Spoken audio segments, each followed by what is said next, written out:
अस्सलाम वालेकुम नाज़रीन। क्या हाल चाल है? ठीक है, अल्हम्दुलिल्लाह, अल्लाह का शुक्र है। आप सभी उम्मीद है खैरियत से होंगे।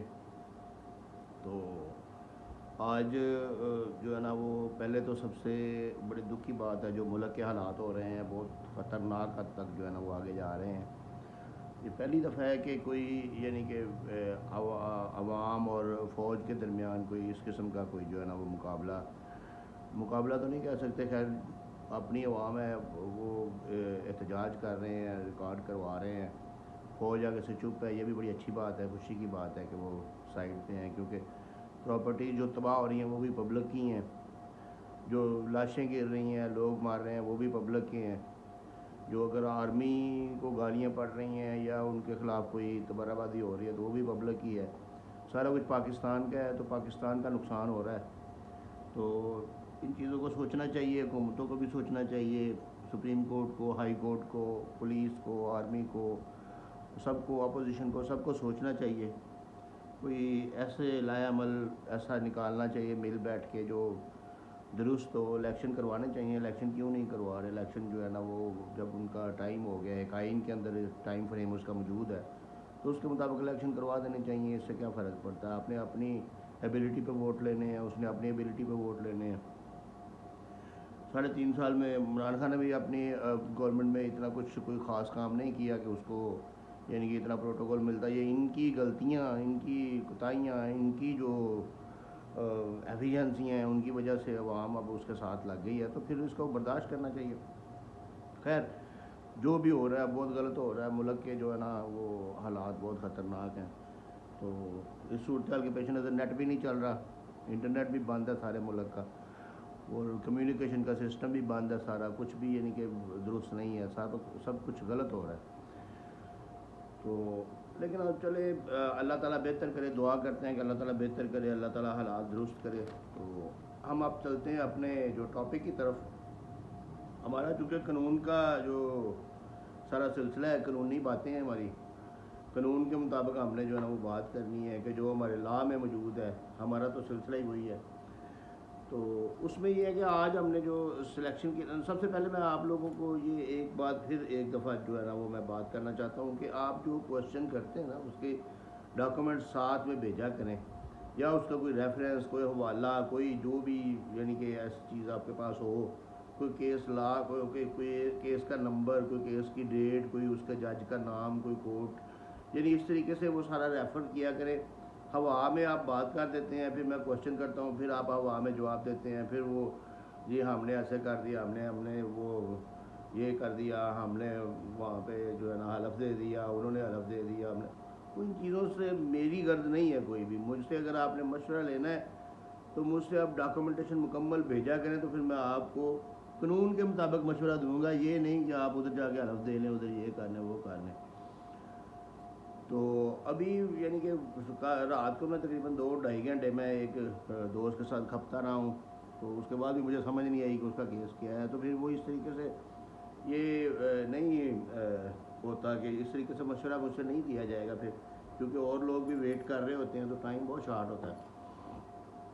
बहरहाल आप इसको थोड़ा सा केयर किया करें। तो हम आप चलते हैं अपने टॉपिक की तरफ, लेट हो गया।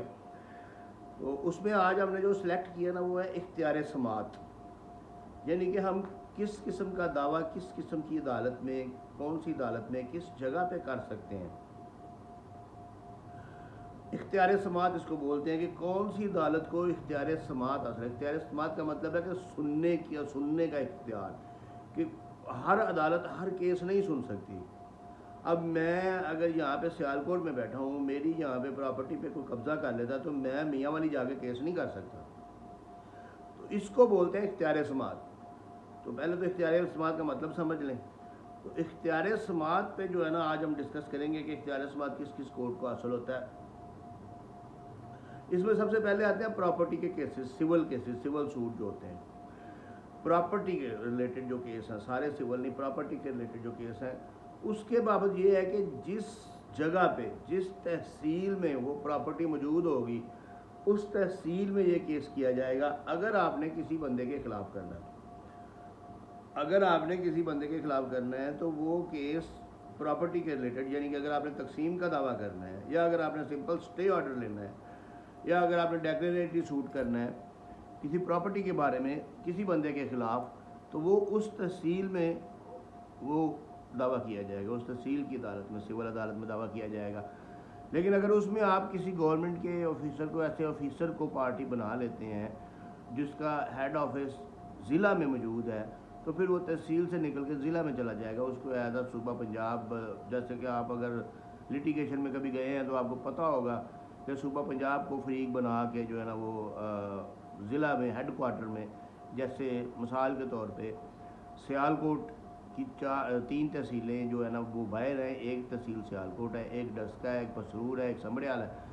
तो अगर कोई प्रॉपर्टी संबड़ियाल की वो तहसील में मौजूद है किसी गांव में, तो मैं उसका इंतकाल चैलेंज कर रहा हूँ, तो उसमें इंतकाल चैलेंज करने के लिए मैं सूबा पंजाब का जो डिस्ट्रिक्ट कलेक्टर है, जो ज़िला सियालकोट का डिस्ट्रिक्ट कलेक्टर है, उसको फरीक बनाऊँगा। तो दावा मैं फिर सियालकोट में करूँगा, संबड़ियाल में नहीं करूँगा। तो इस तरीके से यानी कि प्रॉपर्टी का जो केस है ना वो इसको हम सिंपल बोलते हैं कि जिस ज़िला के हदूद में है उस ज़िला में आप वो केस फाइल कर सकते हैं। इसी तरह अगर आप किसी बंदे के ख़िलाफ़ कोई केस फाइल करना चाहते हैं तो जिस जगह पे वो रहता है, अगर आप किसी बंदे के ख़िलाफ़ कोई केस फाइल करना चाहते हैं तो जिस जगह पे वो रह रहा है उस तहसील में आप केस फाइल कर सकते हैं। मनी सूट हो सकता है, कोई किसी से आपने पैसे लेने हैं या किसी के ख़िलाफ़ वैसे कोई आपने कोई दावा करना है, कोई दावा फमीदे साहब तब करना है, या कोई ऐसा कोई उसको इंजंक्शन लेने के लिए उसके ख़िलाफ़ कोई दावा करना है, किसी को पर्सनल किसी बंदे के ख़िलाफ़ जब कोई दावा करना है तो वो बंदा जिस जगह पे रह रहा है उस जगह पे आप सूट फाइल कर सकते हैं, या जिस जगह पे वो कोई बिज़नेस कर रहा है, रह भले नहीं रहा, तो उस जगह पे भी आप जो है ना वो सूट फाइल कर सकते हैं। इसके अलावा जिस जगह पे कोई वकूआ हुआ है, किसी बंदे के ख़िलाफ़ कोई वकूआ हुआ है ना, मसलन आप मैं सियालकोट में रह रहा हूँ, आप कराची में रह रहे हैं, मियाँ वाली में हमारा कोई एग्रीमेंट हो गया और ब्रेक हो गया, तो मियाँ वाली में भी हम केस जो है ना उसको फाइल कर सकते हैं किसी बंदे के ख़िलाफ़। जो है ना वो जिस वक्त को केस करना होता है तो वो उस जगह पे होता है जिस जगह पे वो रह रहा है, या जिस जगह पे बिज़नेस कर रहा है, या जिस जगह पे कॉज ऑफ एक्शन हुई है। इसी तरह कॉन्ट्रैक्ट की बाबत अगर आपने कोई केस फाइल करना है तो जिस जगह पे वो कॉन्ट्रैक्ट लिखा गया है वहाँ पे भी केस फाइल कर सकते हैं। अगर दूसरी पार्टी के ख़िलाफ़ आप केस फाइल कर रहे हैं वो अगर तो प्रॉपर्टी का है तो फिर तो वो उसी तहसील में जाएगा, हाँ तकमील मुआहदा भी है तो फिर वो उसी तहसील में जाएगा। अगर वो प्रॉपर्टी का नहीं है, वैसे कोई कॉन्ट्रैक्ट है, कोई एग्रीमेंट है, तो जिस जगह पे तहरीर किया गया है, मतलब मैं सियालकोट का हूँ, आप झेलम के हैं, हम कॉन्ट्रैक्ट मुल्तान जाके कचहरी में बैठ के उसको तहरीर करते हैं, हम वापस आ जाते हैं। तो मैंने अगर सू करना है या आपने करना है तो आप मुल्तान जाके भी कर सकते हैं। इसके अलावा जिस जगह पे दूसरा बंदा, दूसरी पार्टी रह रही है वहाँ पे भी आप कर सकते हैं।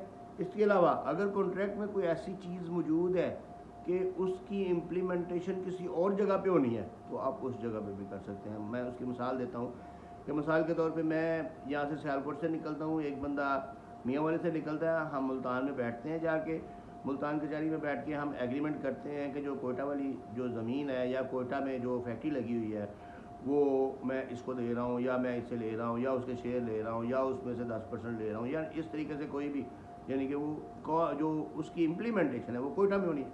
तो अब मैंने अगर केस फाइल करना है तो मैं मुल्तान में भी कर सकता हूँ, जहाँ पे वो बंदा रह रहा है जिसके खिलाफ मैं कर रहा हूँ वो मियाँ वाली में है, मैं वहाँ पे भी कर सकता हूँ, और मैं कोयटा में भी कर सकता हूँ। कोयटा की कोर्ट को भी जुरिस्डिक्शन हासिल है। तो इस तरीके से ये जो है ना ये कॉन्ट्रैक्ट के लिहाज से हो गया कि अगर कॉन्ट्रैक्ट जिस जगह पे तहरीर किया गया है, जिस जगह पे उस पर अमल दरामद होना है, और जिस जगह पे आपका दूसरा पार्टनर जिसने स्पेसिफिक परफॉर्मेंस करनी है वो रह रहा है, वह इन तीनों जगहों पे आप वो केस फाइल कर सकते हैं। इसके बाद आता है जनाब चेक का केस, जो ऑर्डर 37 का दावा जो समरी सूट होता है, जो दिला पाने का दावा, जो यानी कि चेक निगोशिएबल इंस्ट्रूमेंट चेक, या वो उसका जो है ना वो जो भी निगोशिएबल इंस्ट्रूमेंट हो जिसके ख़िलाफ़ आपने केस करना है। तो एक तो जिस जगह पे बैठ के वो चेक जारी किया गया है वहाँ पे केस आप फाइल कर सकते हैं। जिस जगह पे आप वो चेक जारी हुआ है वहाँ पे केस उस इलाके की कोर्ट को जुरिस्डिक्शन हासिल है। जिस बैंक का चेक है उस इलाके की जुरिस्डिक्शन हासिल है, उस इलाके की कोर्ट को जुरिस्डिक्शन हासिल है। जिस बैंक में आप चेक जमा करवा रहे हैं उस इलाके की कोर्ट को भी जुरिस्डिक्शन हासिल है। यानी कि इसमें भी 3 शहरों की अदालतें इन्वॉल्व हो जाती हैं कि आप किसी भी जगह पे, या प्लेंटिफ की जो दावा करने वाला है उसकी चॉइस है। इसके अलावा जिस जगह पे वो बंदा रह रहा है जिसने चेक जारी किया है, उस जगह पे भी, उस कोर्ट में भी आप जो है ना वो उसको सू कर सकते हैं, उसके खिलाफ केस फाइल कर सकते हैं। तो ये यानी कि चेक के रिलेटेड हमने अभी तक ये एक चीज़ जो है ना वो फाइनल कर ली है कि अगर आपने किसी बंदे के ख़िलाफ़ केस फाइल करना है तो जिस जगह पे बंदा रह रहा है ना, उस इलाके की कोर्ट को हतवी जुरिस्डिक्शन हासिल है, वो आप वहाँ पे जाके केस फाइल कर सकते हैं। बाकी जो रेमिडीज़ हैं वो उसके अलावा है। मसलन चेक किया आपने, मैं आपको चेक दे देता हूँ, आप जो है ना खानेवाल के रहशी हैं, मैं आपको चेक दे देता हूँ, तो आप खानेवाल में अपने बैंक में जमा करवाते हैं, वो मेरा बैंक सियालकोट का है, ये इधर से उसको मीमो लगा के वापस कर देता है। आप खानेवाल में भी केस फाइल कर सकते हैं, आप सियालकोट में भी कर सकते हैं। अगर हमारा कॉन्ट्रैक्ट कोई उस चेक की बाबत रायविंड में हुआ है तो आप रायविंड में केस फाइल कर सकते हैं। यानी कि इस तरीके से वो जो है ना वो आपको जुरिस्डिक्शन हासिल है कि आप 3-4 मुख्तलिफ अदालतों में जो है ना वो जाके तो वो केस जो है ना फाइल कर सकते हैं। इसी तरह इंश्योरेंस ट्राइब्यूनल का तो आपको पता होगा कि अब तो उन्होंने एक ही इंश्योरेंस के केसेस जो हैं वो इंश्योरेंस कंपनीज के, अब तो उन्होंने एक ही ट्राइब्यूनल बना दिया है।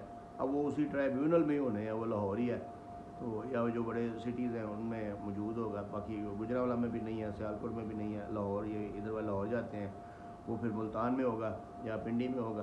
तो इंश्योरेंस ट्राइब्यूनल जो है ना वो इंश्योरेंस के केसेस सारे इंश्योरेंस ट्राइब्यूनल में जाते हैं। तो बाकी जो कस्टम के केसेस, कस्टम कोर्ट्स अपनी है, FBR की अपनी है, एपलेट फोरम जो है ना वो अपने हैं। इस तरीके से जो है ना वो बाकी सारी अदालतें हैं। तो इसके अलावा अगर आप कोई पार्टनरशिप का केस जो है ना वो फाइल करना चाहते हैं, मसलन आपकी कोई पार्टनरशिप फर्म है, तो उसमें आप अपने पार्टनर के ख़िलाफ़ कोई शेयर्स का कोई मसला है या कोई और प्रॉब्लम है या कोई दावा फमीदे हिसाब किताब करना चाहते हैं, तो उसमें भी काफ़ी ज़्यादा जो है ना वो जुरिस्डिक्शन बनती है कि आप जिस जगह पे, जिस शहर में पार्टनरशिप आपकी रजिस्टर्ड है, उस शहर में केस फाइल कर सकते हैं। इसके अलावा हाँ, अगर आपने वो joint stock, registrar of joint stock को पार्टी बनाना है साथ, तो फिर आप उसी शहर में केस फाइल करेंगे। लेकिन जिस जगह पे डिफेंडेंट रह रहा है उस शहर में भी आप कर सकते हैं, और इवन के वहाँ पे भी आप रजिस्ट्रार जॉइंट स्टॉक ऑफ दूसरे शहर के registrar of joint stock party बना सकते हैं, उसमें कोई मसला नहीं है। तो इसके अलावा जो जिस जगह पे वो बिज़नेस हो रहा है पार्टनरशिप का, उस जगह पे भी आप कर सकते हैं। अगर उस पार्टनरशिप बिजनेस के कोई अकाउंट्स किसी दूसरे शहर में, बैंक अकाउंट किसी दूसरे शहर में खुला हुआ है, उस शहर में भी कर सकते हैं। कोई सब ऑफिस किसी दूसरे शहर में मौजूद है, उस ऑफिस, उस जगह पे भी जो है ना वो आप केस जो है ना वो फाइल कर सकते हैं। इसके अलावा बैंक के ख़िलाफ़ अगर आपने केस फाइल करना है तो वो जिस सिटी में आपका अकाउंट खुला है उसी सिटी की जो है ना बैंकिंग कोड को जुरिस्डिक्शन हासिल है, तो वो आप जो है ना वो और कहीं नहीं कर सकते। फैमिली केसेस में आपको मैं बताऊं कि जो बड़ी मज़ेदार चीज़ है कि एक औरत को ये प्रिविलेज हासिल है कि वो किसी भी शहर में कर सकती है, सिर्फ उसने ये बताना है कि मैं इधर रह रही हूँ। वो अपनी आर्जी रहायशगाह पे भी कर सकती है। यानी कि अगर मेरी शादी अब कसूर में हुई है, ज़िला कसूर में हुई है, तो मेरी मिसेज जो है ना वो अब सियालकोट रह रही है, उसने अगर मेरे खिलाफ़ केस करना है तो वो कसूर भी कर सकती है, सियालकोट भी कर सकती है, और वो मरी जाके भी कर सकती है। उसे सिर्फ कोर्ट को ये बताना है कि मैं इधर आके अपने मामू के पास या चाचू के पास रह रही हूँ, तो या अपने किसी अजीज़ के पास रह रही हूँ, कुछ ज़रूरी भी नहीं है कोई रिश्तेदार बताना। यानी कि इस हिसाब से अगर हम देखा जाए तो औरत को जुरिस्डिक्शन जो है ना वो पूरे पाकिस्तान में हासिल है। वो किसी भी जगह पे जाके वो मर्द के ख़िलाफ़ केस फाइल करके उसको जलील और रुस्वा कर सकती है, और यही जो है ना ये कानून है जिसका जो है ना बेनिफिट ले रही हैं औरतें। और एक सियालकोट की औरत जो है ना वो खातून जो है वो उधर जाके कराची जाके तलाक ले लेती है, खुला ले लेती है। इस तरीके से जो है ना ये इसको मैनिपुलेट किया जा रहा है इस कानून को, लेकिन हालांकि ये सहूलत के लिए बनाया गया था। इसके अलावा मर्दों के लिए जो एक दावा होता है, दावा हकूक़ ज़ानशोई, ये जिस जगह पे आपकी शादी रजिस्टर्ड हुई है ना, जिस जगह पे, वहाँ पे भी आप केस फाइल कर सकते हैं। अगर औरत छोड़ के चली गई है तो कोई मसला नहीं। इसके अलावा जहाँ पे आप रह रहे हैं, जहाँ पे आपकी शादी के बाद आप लोग शिफ्ट हुए, आप रह रहे हैं, यानी कि जो निकाहनामे के ऊपर मर्द का एड्रेस है, उस शहर में भी आप केस फाइल कर सकते हैं। और जिस जगह पे औरत रह रही है उस जगह पे तो कर ही सकते हैं ना, उस जगह पे तो आपको रोकने वाला ही कोई नहीं ना। उस जगह पे भी आप कर सकते हैं। इसके अलावा एक कोई डॉक्यूमेंट ऐसा जो कि फ्रॉडुलेंटली रजिस्टर्ड हुआ है, तो उसकी बाबत आप जिस जगह पे डॉक्यूमेंट रजिस्टर्ड हुआ है उस शहर में उस कोर्ट की जुरिस्डिक्शन में केस फाइल कर सकते हैं, या जिस जगह पे वो डॉक्यूमेंट इस्तेमाल किया गया है, जिस जगह पे वो डॉक्यूमेंट इस्तेमाल हुआ है उसकी जुरिस्डिक्शन भी बनती है और उसमें भी जो है ना वो केस फाइल किया जा सकता है। अब एक आखिर में एक बड़ी ज़रूरी चीज़ जो मैंने आपको बतानी है वो ये है कि जुरिस्डिक्शन को अगर आपने चैलेंज करना है तो आपने जिस वक्त जवाब दावा देना है उस वक्त आपने चैलेंज करना है। अपने जवाब दावा में इख्तियार समाअत को आपने चैलेंज नहीं किया तो बाद अज़ान डिग्री होने के बाद या किसी भी दूसरी स्टेज पे एपलेट फोरम पे या किसी निगरानी में आप उसको चैलेंज नहीं कर सकते, वो मेंटेनेबल नहीं होगा। तो इसलिए हाँ, अगर आपके खिलाफ एक्सपर्ट डिग्री होगी फिर तो आप उसको चैलेंज कर सकते हैं, लेकिन अगर आपको इल्म है, आपने जवाब दवा दिया है और आपने जुरिस्डिक्शन को चैलेंज नहीं किया तो फिर आपको दोबारा मौका नहीं दिया जाएगा कि उसको चैलेंज करने का। फिर यही तस्वर किया जाएगा कि आप एग्री हैं और आप इस डिग्री के पाबंद हैं। फिर नेक्स्ट कोई फोरम ऐसा नहीं होगा जहाँ पे आप उस जुरिस्डिक्शन को चैलेंज कर सकें। लिखने को तो लिखा जा सकता है, लेकिन कानून इसमें वाज़ेह है कि फिर अगर आपने एक दफ़ा उज़रात इब्तदाई में या उज़रात में आपने या अपने जवाब दावा में जुरिस्डिक्शन को चैलेंज नहीं किया और जुरिस्डिक्शन का मैटर कोर्ट ने डिसाइड नहीं किया तो ये एग्री समझा जाएगा कि आप उस जुरिस्डिक्शन पे एग्री हैं और फिर उस फैसले को, उस डिग्री को आपको तस्लीम करना पड़ेगा और आपके ऊपर बाइंडिंग होगी। तो इसलिए जिस वक्त भी दावा जो है ना वो आप फाइट करते हैं तो हर चीज़ को गौर से देखा करें, गौर से पढ़ा करें, खुद पढ़ा करें, वकीलों पे ना छोड़ दिया करें और खुद पढ़ के उसके अपने ज़हन में जवाब तैयार करके अपने वकील साहब से डिस्कस करके फिर जवाब दवा तैयार करके दिया कीजिए। तो अल्लाह ताला आपका हामी और नासिर हो, आपको कामयाब करे। मेरे लिए दुआएं कीजिएगा। अल्लाह हाफ़िज़।